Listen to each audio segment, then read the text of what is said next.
El hecho de que una mujer ocupe el oficio del pastorado y la enseñanza en el culto público es una incoherencia con el diseño de Dios. Es una incoherencia con la obra de la gracia en el corazón del pecador por medio del evangelio, y contribuye a la confusión que promueve la ideología de género, independientemente de la motivación que tenga esa mujer.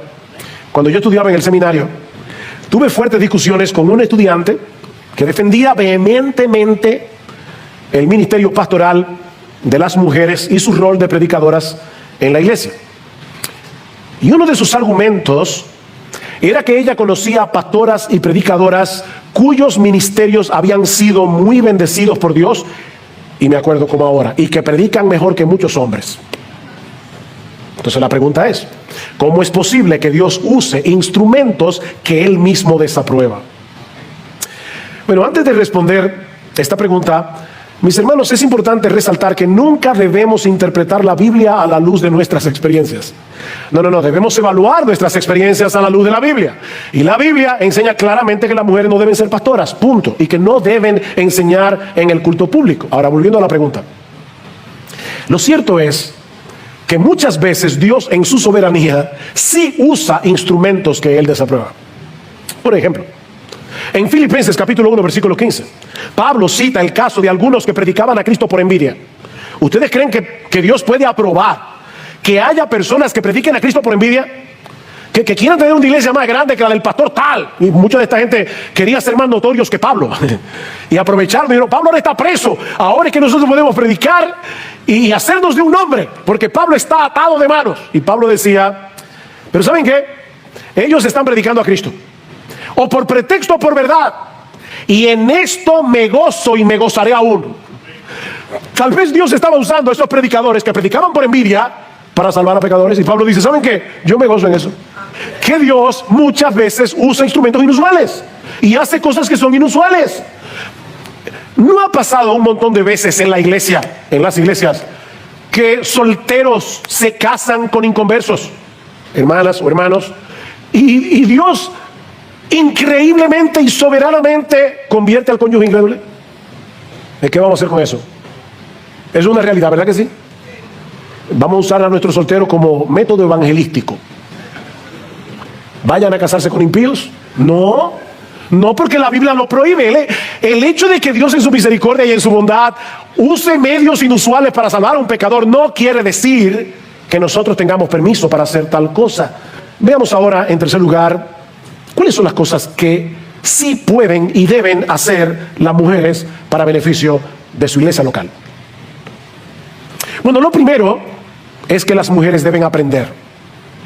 Las mujeres deben aprender.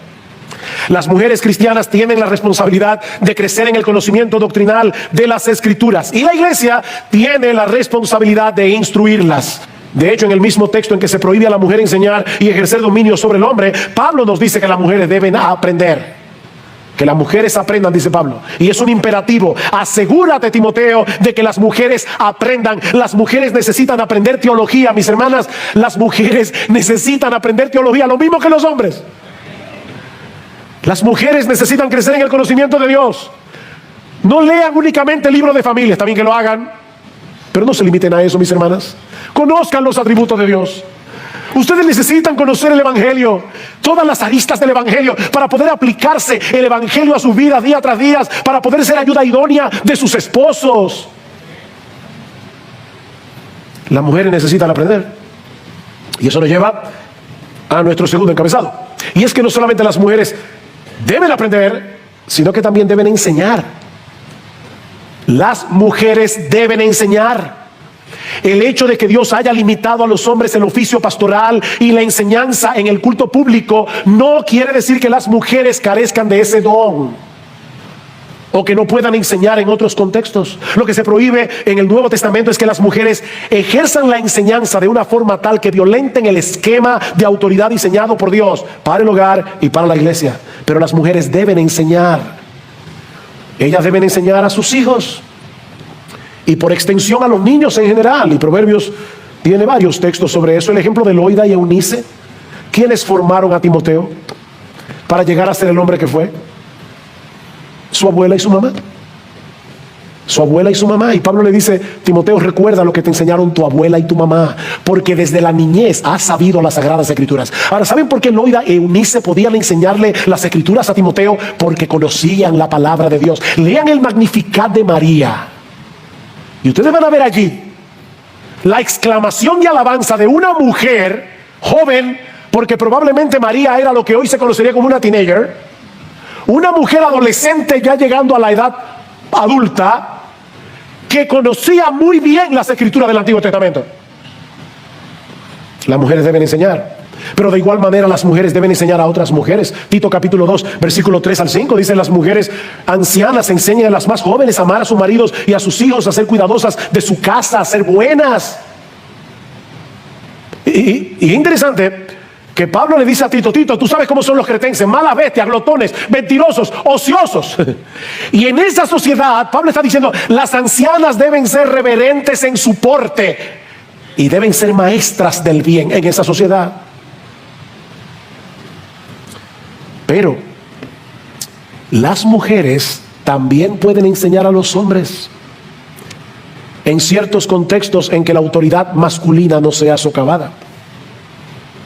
Abigail fue el instrumento que el Señor usó para hacer desistir a David de lo que le pensaba hacer a Nabal. Y ustedes recuerdan en 1 Samuel 23 lo que David le dijo a Abigail cuando ella vino a enseñarle al rey. ¿Recuerdan lo que le dijo David? Mire, cállese la boca. Eso fue lo que le dijo David.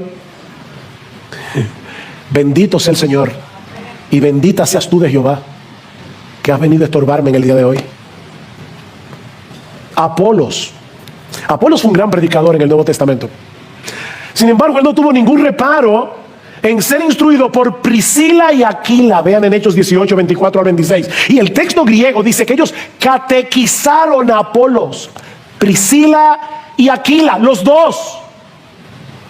Comentando acerca de este pasaje, dice Matthew Henry: he aquí el ejemplo de una buena mujer, Priscila, que aunque no le es permitido hablar en la iglesia, aún así hace bien en una conversación privada con el conocimiento que Dios le ha dado.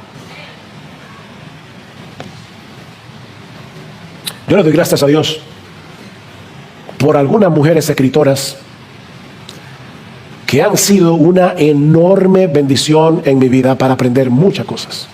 Han sido mis maestras a través de libros. Eso no socava la autoridad del hombre, es una forma indirecta de enseñar a los hombres.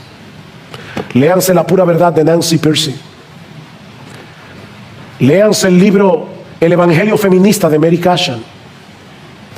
Hay mujeres ahora mismo que están escribiendo libros, wow, que hay que quitarse el sombrero, porque Dios les ha dado ese conocimiento de la palabra. Pero en tercer lugar, las mujeres deben ayudar y ejercer misericordia dentro de la iglesia. Si bien es cierto que tanto los hombres como las mujeres deben mostrar misericordia a los necesitados, mis hermanos, no es menos cierto que Dios ha dotado a las mujeres de una sensibilidad particular que las hace más aptas para este tipo de ministerio. Y tan importantes son en una iglesia los que pastorean, los que dirigen, los que predican.